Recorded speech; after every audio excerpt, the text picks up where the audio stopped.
Bismillahirrahmanirrahim. Assalamualaikum warahmatullahi wabarakatuh. Alhamdulillah, di kesempatan kali ini kita bisa berjumpa kembali melalui channel Ayah Azfar Al-Farahidi. Di kesempatan kali ini kita akan membahas mengenai hakikat daripada kalimah basmalah. Kalimah basmalah atau Bismillahirrahmanirrahim adalah kalimah pembuka, di mana setiap kita melakukan kebaikan atau pekerjaan kebaikan, pasti kita mulai dengan Bismillahirrahmanirrahim. Ada apa dengan Bismillahirrahmanirrahim? Kenapa Bismillahirrahmanirrahim itu dibaca 3 kali dalam Asmaul Jabbar? Karena itu tadi ya, setiap amalan ibadah atau pekerjaan kebaikan yang dikaitkan dengan Allah Subhanahu wa Ta'ala pasti adalah hasilnya akan kebaikan.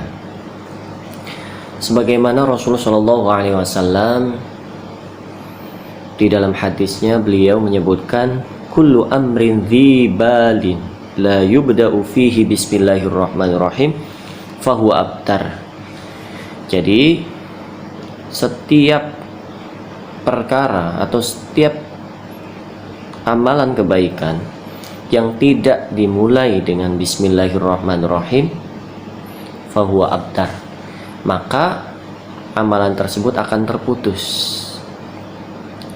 Dan sebagaimana kita ketahui bahwa Bismillahirrahmanirrahim itu adalah inti daripada suratul Fatihah, di mana suratul Fatihah itu adalah induk daripada Al-Quran, di mana Al-Quran tersebut terdiri dari 30 juz, 114 surat, 6.236 ayat, dan 77.934 kalimah atau kata. Itu adalah induknya berada di surat Al-Fatihah. Dan induk daripada semuanya adalah lafaz basmalah. Dan rahasianya yang harus kita ketahui, rahasia basmalah adalah terletak pada huruf ba, di mana di situ titik ba dimulai awal penulisan wahyu. Jadi ketika Allah Subhanahu wa Ta'ala mewahyukan Al-Quran kepada Rasulullah Shallallahu Alaihi Wasallam melalui malaikat Jibril, tulisan pertamanya adalah huruf ba, titik ba.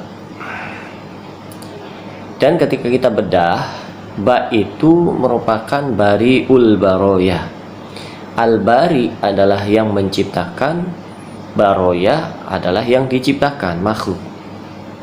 Jadi secara tidak langsung di situ ada kaitan antara makhluk dengan kholik dan antara kholik dengan makhluk, di mana setiap amalan makhluk akan dicatat sebagai amal kebaikan, dan itu akan berpengaruh terhadap ucap laku lampah seseorang. Ketika ucapan dimulai dengan basmalah, ketika i'tikad kebaikan dimulai dengan basmalah, dan ketika tindakan dimulai dengan basmalah, maka secara tidak langsung itu akan menyatukan, ya, menyatukan antara khalik dengan makhluk, di mana khalik Allah Subhanahu wa Ta'ala atau bari, al-bari, yaitu kalimah penyempurna, khobarnya daripada mubtada, yaitu yang disempurnakan, atau baroya atau makhluk yang disempurnakan. Ada kisah juga, kisah menarik juga yang harus kita tahu, bahwasanya ketika Fir'aun, manusia raja yang paling zalim di masa Nabi Musa, menempelkan kalimah Bismillahirrahmanirrahim, maka Masya Allah, Fir'aun diberikan kesehatan dan tidak pernah sakit. Namun sayangnya ketika itu Fir'aun merasa sombong, saya tidak pernah sakit. Itulah kesombongan, hakikat kesombongan. Walaupun kita tidak mengetahui Allah Subhanahu wa Ta'ala secara langsung dilihat, tapi ada satu kalimah di dalam surah Al-An'am di mana ini harus kita hafal bagi kalangan asma, yaitu la tudrikul absar wa huwa yudrikul absar wa huwal latiful khabir.